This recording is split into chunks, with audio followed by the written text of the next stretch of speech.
Your IT teams have been critical to the success of your organization, and recently they've shown their ability to be agile and refocus at the blink of an eye.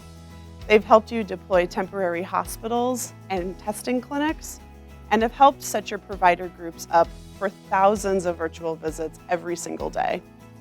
All of this hard work has allowed your patient population to remain healthy and, most importantly, stay safe.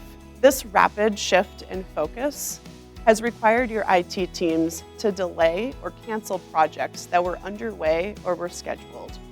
Your system upgrades, where you take the latest and greatest features from Epic and ensure you're ready for any regulatory requirements, have been skipped or delayed. All of this has created a backlog that your IT team is tasked with working through. They have projects and requests that they have to prioritize alongside required upgrades and day-to-day maintenance to keep your organization running smooth. So let us help you.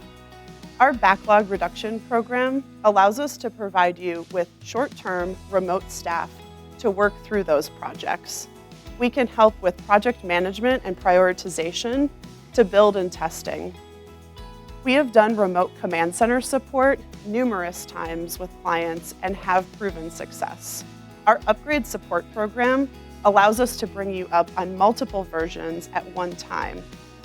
This means you can take the latest and greatest features, you're ready for all your regulatory requirements, and your IT team can be prepared to take over upgrades again in the future. So let's connect. Let's partner together to help your organization grow and optimize while we all recover together.